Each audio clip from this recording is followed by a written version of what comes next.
प्यारे बच्चों, Rajasthan board class channel पर आप सभी का हार्दिक स्वागत है। बच्चों, इस वीडियो में हम राजस्थान बोर्ड यानी कि आरबीएसई के कक्षा 10वीं के गणित के अध्याय 6 त्रिभुज की प्रश्नावली 6.1 के सभी प्रश्नों को हल करेंगे।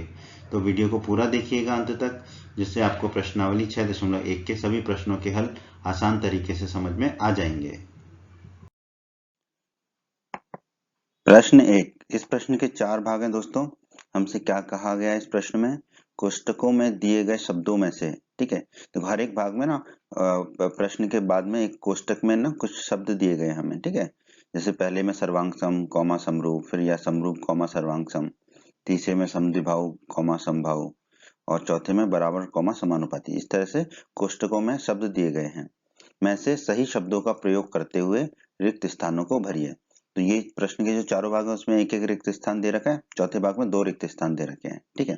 तो हमें जो कोष्टकों में शब्द दे रखे हैं उसमें से सही शब्द का चयन करना है और रिक्त स्थान को भरना है। तो आइए अब हम प्रश्न के पहले भाग को हल कर लेते हैं।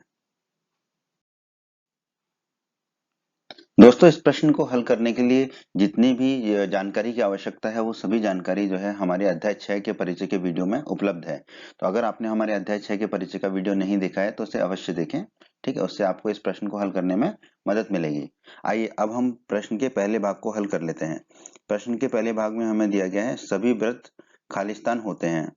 कि अब हमें कोष्टक में क्या दे रखे हैं शब्द? सर्वांगसम या समरूप। तो दोस्तों, हमने पढ़ा था अध्याय 6 के परिचय के वीडियो में कि सभी वृत्त क्या होते हैं? समरूप होते हैं, ठीक है। जितने भी वृत्त हैं, ठीक है, वो समान आकार के होते हैं, बस उनका माप अलग अलग होता है। सभी वृत्त गोल आकार के होते हैं, बस उनकी त्रिज्या अलग अलग होती है, ठीक है। तो उनका जो है समान आकार होता है, बस उनका जो माप है वो अलग अलग होता है।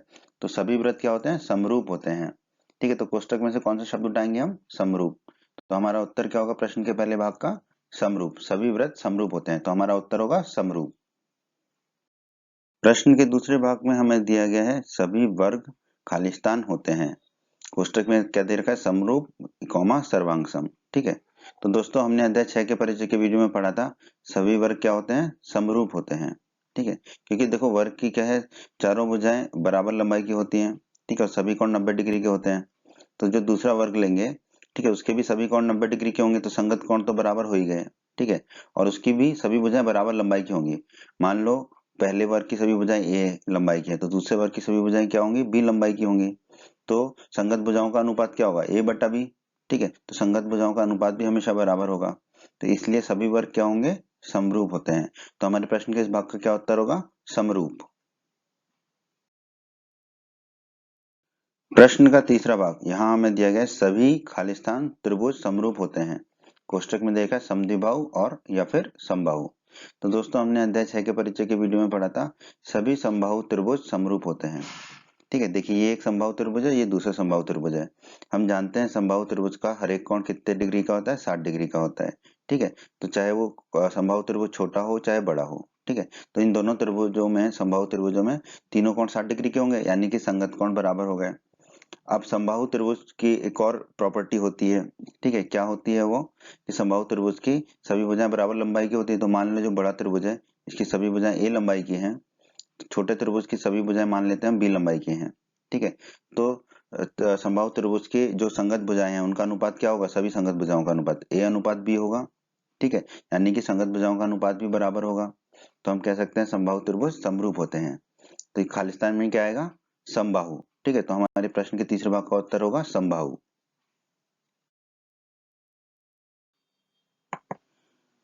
प्रश्न का चौथा और अंतिम भाग, इस भाग में हमसे कहा गया है भुजाओं की समान संख्या वाले दो बहुभुज समरूप होते हैं यदि, ठीक है। पहले भाग में है उनके संगत कोण रिक्त स्थान हो, दूसरा है उनकी संगत भुजाएं रिक्त स्थान हो, ठीक है। कोष्टक में दे रखा है बराबर और समानुपाती, ठीक है।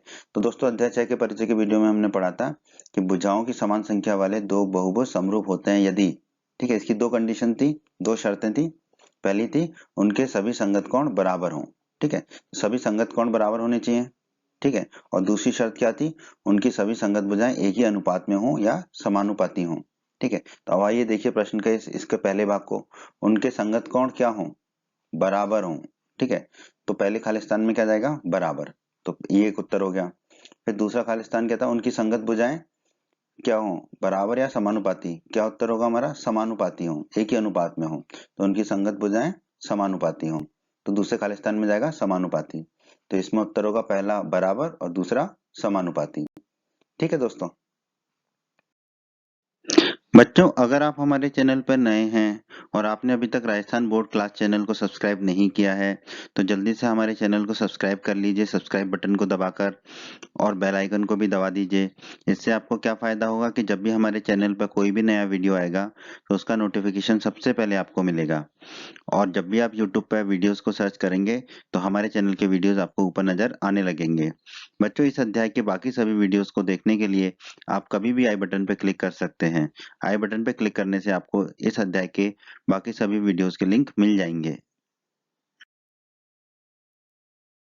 प्रश्न 2 में दोस्तों हमसे कहा गया है निम्नलिखित युग्मों के दो भिन्न भिन्न उदाहरण दीजिए। ठीक है, तो दोस्तों इस प्रश्न के दो भाग हैं। पहले भाग में हमें समरूप आकृतियों के दो भिन्न भिन्न उदाहरण देने हैं, फिर दूसरे भाग में ऐसी आकृतियां जो समरूप नहीं है के दो भिन्न भिन्न उदाहरण देने हैं। तो दोस्तों इस प्रश्न को समझिए, हमें उदाहरण देने हैं तो अलग अलग छात्रों के उदाहरण अलग अलग हो सकते हैं, इसीलिए अलग अलग छात्रों के अलग अलग उत्तर हो सकते हैं इस प्रश्न के। यही कारण है कि इस प्रश्न का उत्तर आपकी पुस्तक में नहीं दिया गया है। ठीक है दोस्तों, तो आइए अब हम प्रश्न के पहले भाग को हल कर लेते हैं, समरूप आकृतियां। ठीक है, तो समरूप आकृतियों के दो उदाहरण हम ले लेते हैं। ठीक है, तो हम जानते हैं दोस्तों अध्याय 6 के परिचय के वीडियो में हमने पढ़ा था सभी व्रत समरूप होते हैं। ठीक है, तो दो व्रत ले लेते हैं, एक बड़ा व्रत और एक छोटा व्रत। तो ये दोनों क्या है, समरूप आकृतियां हैं। तो समरूप आकृतियों का पहला उदाहरण हो गया व्रत। ठीक है, अब समरूप आकृतियों का दूसरा उदाहरण ले लेते हैं। दोस्तों हम जानते हैं सभी वर्ग समरूप होते हैं, ये हमने अध्याय 6 के परिचय के वीडियो में पढ़ा है। ठीक है, तो एक बड़ा वर्ग ले लेते हैं और एक छोटा वर्ग ले लेते हैं। तो ये दो उदाहरण हो गए हमारे समरूप आकृतियों के, पहला व्रत और दूसरा वर्ग। ठीक है, अब हम चलते हैं प्रश्न के दूसरे भाग पर। प्रश्न के दूसरे भाग में हमें बताना है ऐसी आकृतियां जो समरूप नहीं है। ठीक है, ये तो बहुत ही आसान है दोस्तों। पहला उदाहरण ले लेते हैं, जैसे कि एक वृत्त ले लिया जो कि गोल होता है और दूसरा ले लिया वर्ग, ठीक है, जो चौकोर होता है। ठीक है, तो ये दोनों का जो आकार तो अलग अलग ही है, आकार अलग अलग है, तो ये दोनों आकृतियां समरूप नहीं होंगी। ठीक है, तो एक उत्तर हो गया वृत्त और वर्ग। ठीक है, एक उदाहरण वृत्त और वर्ग, ये जो दोनों आकृतियां समरूप नहीं है। अब दूसरा उदाहरण ले लेते हैं। ठीक है, हमने एक त्रिभुज ले लिया और एक आयत ले लिया। ठीक है, अब देखो त्रिभुज में 3 भुजाएं होती हैं, आयत में 4 भुजाएं होती हैं। ठीक है, तो ये दोनों आकृतियां भी जो है समरूप नहीं है क्योंकि इनका आकार ही समान नहीं है। ठीक है, तो दूसरा उदाहरण हो गया हमारा त्रिभुज और आयत। ठीक है, तो यही हमारा उत्तर है दोस्तों प्रश्न के दूसरे भाग का। पर चूंकि ये उदाहरण है तो यहाँ पर जो है उत्तर लोगों के अलग अलग हो सकते हैं, अलग अलग छात्रों के अलग अलग उत्तर हो सकते हैं, पहले भाग के भी और दूसरे भाग के भी। ठीक है दोस्तों,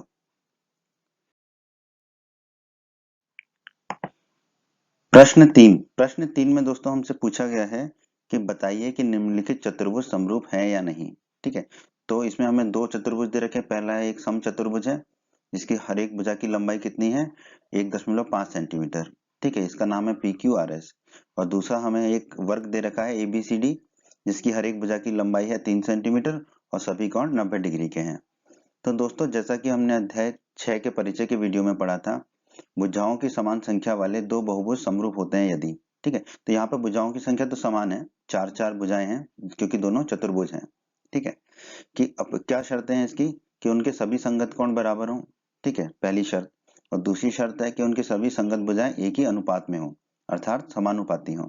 ठीक है, और ये दोनों शर्तें पूरी होंगी तभी वो दोनों बहुभुज समरूप कहलाएंगे।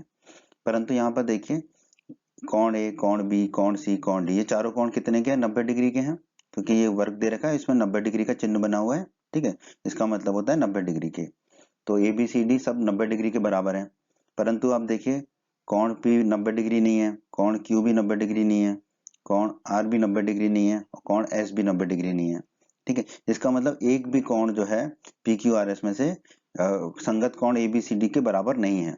ठीक है, सारे कोण जो है 90 डिग्री के अलग हैं और जबकि ABCD सभी 90 डिग्री हैं, तो इन दोनों चतुर्भुजों के संगत कोण बराबर नहीं है।